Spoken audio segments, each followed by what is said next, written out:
Everybody,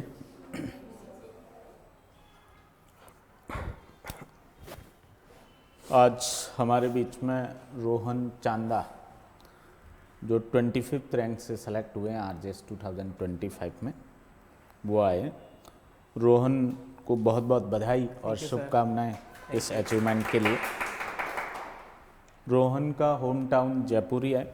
BA LLB 2022 में complete की रोहन ने राजस्थान यूनिवर्सिटी से, और 5 ईयर कोर्स मीडियम इंग्लिश है रोहन का, और सेकंड अटैम्प्ट था ये रोहन का एंड सेकंड इंटरव्यू था। 2024 में भी इंटरव्यू दिया था और ये सेकंड इंटरव्यू था। अल्टीमेटली इस इंटरव्यू में वो सेलेक्ट हुए अपनी मेहनत से और ईश्वरीय कृपा से। Rohan KD advance law classes संस्थान में टेस्ट सीरीज़ के माध्यम से जुड़े थे। स्पेशल मेंस टेस्ट सीरीज़ ली थी 2024 में, और इंटरव्यू गाइडेंस का वो प्रोग्राम 2024 में भी थे अपने पास, और इस बार भी थे 2025 में। रोहन से मेरी गुजारिश रहेगी कि वो स्टेज पे आए और अपनी सफलता यात्रा के बारे में बताएं, और मेंस टेस्ट सीरीज़ जो ली यहाँ से उसका मेन एग्ज़ाम में कैसे वो रियल एग्ज़ाम में बेनिफिट हुआ, और इंटरव्यू गाइडेंस क्लासेस में भी जो लॉ की क्लासेस थी प्लस GK की क्लासेस थी राजस्थान के, उसका रियल इंटरव्यू में कैसे वो बेनिफिट मिला, इसके बारे में वो बताएं। यस रोहन, इधर से आइए। इधर आ जाइए। बहुत बहुत बधाई और शुभकामनाएं। Thank you sir. यस, इधर रख दीजिए। अब रोहन आपको जो है अपनी सफलता यात्रा और किस तरीके से एग्ज़ाम क्रैक किया इसके बारे में भी बताएंगे, और अपने यहाँ से KD एडवांस लॉ क्लासेस संस्थान से जिन जिन माध्यम से जुड़े रोहन और उसका उनको रियल एग्ज़ाम में रियल इंटरव्यू में कैसे बेनिफिट हुआ इसके बारे में भी बताएंगे। Yes Rohan. First of all good morning to all of you, और मैं सर का थैंक यू करना चाहूँगा इतना वार्म वेलकम करने के लिए। मैं आज मैं अपनी जर्नी शेयर करने आया हूँ आपके साथ कि मैंने कैसे प्रिपरेशन करी थी। ये मेरा सेकंड अटैम्प्ट था। फर्स्ट अटैम्प्ट में मैं बस 1 नंबर से रह गया था इंटरव्यू में, तो मैं वो चीज़ें बताऊँगा जो मैंने गलतियाँ करी थी। बाकी बहुत से लोगों ने आपको बता दिया होगा कैसे कैसे करा, तो मैं अपना एक्सपीरियंस बताता हूँ। तो सबसे पहले तो आप है ना कभी हार मत मानना। मैंने लास्ट टाइम 40 दिन का टाइम मिला था ना मेंस का, तो मैंने तभी सोच लिया था कि 40 दिन में मैं क्या कर लूँगा। तो ये गलती आप बिल्कुल मत करना। लास्ट तक जो कंसिस्टेंट रहता है, जो लास्ट तक पढ़ाई करता है, उसका सिलेक्शन डेफिनेटली हो ही जाता है। तो आप ये ज़रूर करना। दूसरा, आप टेस्ट सीरीज़ ज़रूर देना। मैंने लास्ट टाइम सोचा कि 40 दिन में मैं टेस्ट दूँ या फिर मैं रिवीजन करूँ, तो ये गलती आप बिल्कुल मत करना। टेस्ट सीरीज़ दोगे तो ही आपको पता चलेगा कि कौन सा पोर्शन आपका वीक है जिस पर आपको काम करने की ज़रूरत है।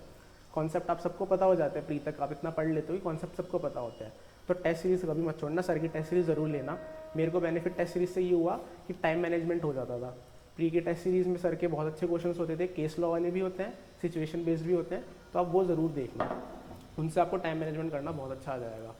और फिर आप सबसे मेन तो है ना हिंदी और इंग्लिश के ऐसे करो। मेंस में पिछले 2 बार का पैटर्न है, टाइम बिल्कुल नहीं मिलता है आपको ऐसे प्रिपेयर करने का, तो आप अभी से स्टार्ट कर दो ऐसे प्रिपेयर करना। अल्टरनेट डेज पे करो, एक दिन हिंदी कर लिया, एक दिन इंग्लिश कर लिया। जिस दिन ऐसे लिखने का मन नहीं कर रहा, आप किसी टॉपिक पे मैटर पढ़ लो कि उस पर आपकी नॉलेज तो हो जाएगी कम से कम। तो आप ऐसे इसकी अभी से करो, जजमेंट राइटिंग भी अभी से करो। अगर आपने ये 2 चीज़ें अभी कर ली, बिलीव मी कि आपका मेंस में 50% लोड खत्म हो जाएगा। आपको सिर्फ लॉ पढ़नी होगी जो आपने पढ़ी हुई है, आप टेस्ट सीरीज़ देके उसको बहुत अच्छे से वेल प्रिपेयर कर सकते हो, आपका बहुत अच्छा पेपर होगा। तो मेरे गाइडेंस तो ये है कि आप अभी ही ऐसे प्रिपरेशन और जजमेंट राइटिंग अभी से स्टार्ट कर दीजिए। मेरे फर्स्ट टाइम में मेरी यही सबसे बड़ी गलती थी, मैंने एक भी जजमेंट नहीं लिखा था, एक भी ऐसे नहीं लिखा था, और 40 दिन में मेरे को जजमेंट भी लिखने, ऐसे भी लिखने और लॉ भी रिवाइज करना था। तो वहाँ बहुत गलती हो जाती है, तो आप ये चीज़ बिल्कुल गलती मत करना। तो अभी तो यही था मेरे को यही एडवाइस सबसे मेन देनी थी। और दूसरा, आप अपने बैरेट को बहुत अच्छे से पढ़ो, मतलब उसके पन्ने जितनी बार पलटोगे उतना वो आपके दिमाग में छपेगा। ये मत सोचो कि मैं किसी गाइड बुक से पढ़ लूँगा, क्वेश्चन आंसर फॉर्मेट में पढ़ लूँगा। बैरेक्ट ही सबसे मेन काम आता है। पूरा बैरेक्ट कभी किसी को याद नहीं होगा, लेकिन वो जो एसेंशियल्स कीवर्ड्स हैं ना, इनको लाइन करो, हाईलाइट करो, वो ज़रूर लिखना। उन्हीं से मार्क्स मिलते हैं। पूरी लैंग्वेज कोई कभी सेम नहीं लिख पाता है। तो आप इस चीज़ का ध्यान रखो। बैरेक्ट को तो पन्ने जितने बार पलटोगे उतना वो दिमाग में छपता जाएगा, वो बहुत बेनिफिट देता है आपको। आपको कोई कुछ डाउट पूछना हो तो बता दो। इंटरव्यू की जो क्लासेस थी जीके और लॉ वाली और मॉक इंटरव्यू सेशंस थे, वो कैसे बेनिफिशियल साबित हुए आपके रियल इंटरव्यू के अंदर, इसके बारे में भी कुछ तो बताएं। इंटरव्यू के लिए ऐसा होता है कि आप पढ़ने बैठते हो ना मेंस क्लियर होने के बाद, तो आपको लगता है कि सारे टॉपिक मुझे आते हैं, पर आप बस पढ़ने पर बैठते हो, टाइम वेस्ट करते हो। मेरे साथ ये हुआ दोनों बार कि मैं ऐसा लगता है ये भी मेरा पढ़ा हुआ है, मैं क्यों पढ़ रहा हूँ। तो उसमें सर की क्लासेस बहुत हेल्पफुल होती है। उस सर के क्लासेस में क्वेश्चन होते हैं, डायरेक्ट इंटरव्यू वाले क्वेश्चन जो मेनली पूछे जाते हैं, तो उनके आंसर आप पढ़ लेते हो तो आपका दिमाग सीधे टिक करता है कि अगर ऐसा क्वेश्चन पूछा जाएगा तो मुझे ये चीज़ बोलनी है। अब पूरा प्रोविजन तो उनको कोट नहीं कर सकते, वहाँ बैठ के इतना टाइम आपको मिलता नहीं है, तो जैसे क्वेश्चन आया वैसे कोट करो। तो सर ने अपने ऐप पे इनके इंटरव्यू गाइडेंस क्लासेस होती है, उसमें बहुत सारे टीचर्स आते हैं, सर की खुद की जीके की क्लासेस होती है, उनको ज़रूर देखना, वो बहुत हेल्पफुल होती है। और दूसरा सर पीडीएफ अपलोड करते हैं क्वेश्चन आंसर फॉर्मेट में इंटरव्यू की, वो बहुत ज़्यादा हेल्पफुल होती है। मैंने इस बार सिर्फ वही पढ़ी थी क्योंकि डायरेक्ट पढ़ने का मन नहीं करता था, इतना सारा कोर्स था, पढ़ा हुआ था, सब ऐसा लगता है ये भी आता है। तो वो क्वेश्चंस पढ़ने से मुझे बहुत हेल्प मिली थी, मैं रोज़ उन क्वेश्चंस का रिवीजन करता था। उससे सबसे मेन बेनिफिट यही होता है कि जैसे ही कोई क्वेश्चन पूछा जाएगा आपका दिमाग सीधे करेगा कि हाँ मैंने ये पढ़ा है, मुझे इसमें सिर्फ ये 2 लाइन बोलनी है। इंटरव्यूअर भी यही सुनना चाहता है, वो पूरा प्रोविजन आपसे नहीं सुनना चाहता, उसको ये चाहता है कि आपको पता है कि क्या एसेंशियल्स होने चाहिए। तो इसलिए इंटरव्यू गाइडेंस क्लासेस बहुत हेल्पफुल रही थी मेरे लिए। आप लोगों को कुछ पूछना हो रोहन से प्रिपरेशन को लेके, जो सवाल आपके दिमाग में आते हैं। कई बच्चे इनिशियली क्लास ज्वाइन करते हैं, महीने 2 महीने तक ये शिकायत रहती है कि याद नहीं रह रहा है हमें। तो आपको भी ऐसी दिक्कत आई थी क्या स्टार्टिंग में? तो ये दिक्कत सबके साथ आती है। आप, मैं कह रहा हूँ डायरेक्ट के पन्ने पलटो, जब पन्ने पलटोगे वो छपने लगेगा, और जब आपको लगे कि मुझे आने लग गया है, डायरेक्ट बंद करो और उसे लिखना स्टार्ट करो। ब्लू पेन से लिखो, फिर डायरेक्ट खोल के देखो आपने क्या मिस किया है, उस मिसिंग पार्ट को आप रेड पेन या ब्लैक पेन से लिख के हाईलाइट करो, वो मिसिंग पार्ट ही आपको ज़्यादा याद रहेगा। और ऐसे बेनिफिट मिलेगा, लिखने से ही होगा। आप लिखोगे नहीं, आपको परफेक्शन नहीं आएगा, कभी भी आप गलतियां करोगे, एसेंशियल्स कहीं ना कहीं भूलोगे किसी ना किसी चीज़ के, क्योंकि इतना वास्ट कोर्स हो चुका है अब तो, इतने सारे टॉपिक्स आ चुके हैं, कहीं ना कहीं आप गलती कर दोगे। इसलिए पहले डायरेक्ट पढ़ो, फिर उसको लिखो, जितनी बार लिखोगे उतना परफेक्शन आएगा, उससे बहुत बेनिफिट।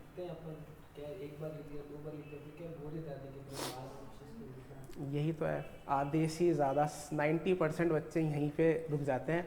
कंसिस्टेंट जो रहेगा उसी का सिलेक्शन होगा, कंसिस्टेंसी ज़रूरी है। मोटिवेशन आपको 3 दिन मिलता है, 3 दिन आपने 10 घंटे 12 घंटे पढ़ाई कर ली, अगले 3 दिन नहीं हो रही, उस 3 दिन में आप भले 2 घंटे पढ़ो पर कंसिस्टेंट रहो, कंसिस्टेंसी से ही सिलेक्शन होगा। और जो कंसिस्टेंट रह गया ना लास्ट तक, डेफिनेटली उसका सिलेक्शन होगा। बस मैं आपको ऑल द बेस्ट कहूँगा कि आप सबका भी इस बार वाली वैकेंसी में सिलेक्शन हो जाए। Thank you very much. बैठिए। जैसा रोहन ने जो है एग्ज़ाम क्रैक करने की अपनी सफलता यात्रा बताई, इस एग्ज़ाम की बैकबोन बेयर एक्ट है। क्या है? जितने बेयर एक्ट के नज़दीक रहोगे, जितने बेयर एक्ट के प्रोविज़न, आपको सारे प्रोविज़न तो याद नहीं हो सकते, कुछ प्रोविज़न में केवल टाइटल याद करने पड़ेंगे या कीवर्ड याद करना पड़ेगा। कुछ प्रोविज़न ऐसे हैं जो मेंस ओरिएंटेड इंपॉर्टेंट है, उसमें सब कुछ भी याद करना पड़ेगा या उसके पूरे एसेंशियल्स याद करने होंगे। और रेगुलरिटी आपको जो है वो पे करेगी, कंसिस्टेंसी पे करेगी, ये भी बिल्कुल सही बात है। इसलिए हमने मंडे से सैटरडे तो क्लास चला रखी है और संडे को टेस्ट रख रखा है कि आपकी पढ़ाई निरंतर चलती रहे। मंडे से सैटरडे भी आप पढ़ते रहे, संडे को भी पढ़ें और टेस्ट दें और अपना एवेल्यूशन भी करें। तो ये रेगुलरिटी मेंटेन करने के लिए, कंसिस्टेंसी मेंटेन करने के लिए ऐसा रखा गया है, जो अल्टीमेटली आपको अभी पता नहीं चलेगा। जब आप 1.5-2 साल आपका कोर्स वंस कंप्लीट हो जाएगा और जब आप एग्ज़ाम में बैठोगे ना, उस दिन आपको इस वो चीज़ का वो एहसास होगा कि जो मैंने रेगुलरिटी रखी थी उसका क्या बेनिफिट है और मैंने रेगुलरिटी नहीं रखी उसका भी वो क्या नुकसान है। कई बार मैं बच्चों से सुनता हूँ कि साहब मैं तो घर चला गया था। अरे भैया गए तो फ़ोन में ही तो क्लास थी, आपकी रिकॉर्डेड वीडियो वो लगा के आप और सुन सकते थे उसको, जो है वो एप्लीकेशन पे पढ़ी आपके पास क्लास, बस में थे, ट्रेन में थे। तो ये बहाना नहीं है कि साहब मैं घर चला गया था या गांव चला गया था या शहर चला गया था, ननियाल चला गया था, ददियाल चला गया था। जब भी आप जाओ तो यात्रा करते समय भी जब भी आपको समय मिलता है, स्लीपर है या वो आप कंफर्टेबल हो, तो आप सुनिए जब तक कि दूसरा आपसे डिस्टर्ब ना हो। तो ऐसी रेगुलरिटी मेंटेन करेंगे आप तो आप भी सफलता तक वो जाएंगे। और शुरुआती दौर में ऐसे भाव आते हैं, मुझे याद नहीं हो रहे हैं, याद नहीं हो रहे हैं, बट धीरे धीरे समय निकलता है, 3 से 4 महीने याद होने स्टार्ट हो जाते हैं। जब आप रेगुलर एफर्ट्स करेंगे, 1-2 बार पढ़ेंगे उसको फास्ट, फिर रफ रजिस्टर वगैरह में कीवर्ड्स वगैरह, पहले टाइटल लिखेंगे, फिर कीवर्ड्स लिखेंगे, तो धीरे धीरे याद हो जाएगा। टाइम टेकिंग है, अपन देखें कि एक ही दिन में सब कुछ याद हो जाए, ऐसा नहीं होगा। वो जिस सहज पके सो मीठा हो, है ना, कुछ चीज़ों में समय लगता है, पर्याप्त समय देते हैं तो उसका परिणाम अच्छा आएगा। रोज़ 10-12 घंटे मेंटेन करते रहें, 5-6 घंटे तो कोचिंग में निकल ही जाते हैं, 4-5 घंटे घर पे भी है वो पढ़े। हालांकि घंटों का भी कोई मायना नहीं है जब तक रेगुलरिटी और कंसिस्टेंसी और कंसंट्रेशन नहीं है। आप बैठे तो 10 घंटे से हर 5 मिनट में फ़ोन देख रहे हो, व्हाट्सएप पे किसका मैसेज आया है, या फेसबुक पे अभी कौन सी पोस्ट अपलोड हुई है, या उधर यूट्यूब पे क्या नया आया है। यदि आप हर 10 मिनट में ऐसा कर रहे हो तो उन घंटों का कोई मायना नहीं है। आप जब बैठे और उठ रहे हो 1.5-2 घंटे की आपकी सिटिंग होनी चाहिए, उसके बाद पानी, कोई चाय और कुछ नाश्ता वगैरह है वो होना चाहिए। उस 1.5-2 घंटे में किताब है और आप है, बस सीधा आपका माइंड और किताब का ही कनेक्शन होना चाहिए और कुछ नहीं होना चाहिए, तब जाके सफलता मिलेगी आपको। रोहन को उज्जवल भविष्य की शुभकामनाएं। पदोन्नति के माध्यम से ये न्यायपालिका में उच्च पदों पर आसीन हो और उस पद को सुशोभित है वो करें, ऐसी ईश्वर से प्रार्थना है वो करते हैं। और अभी क्लास अपन शुरू करने जा रहे हैं, बस 2-4-5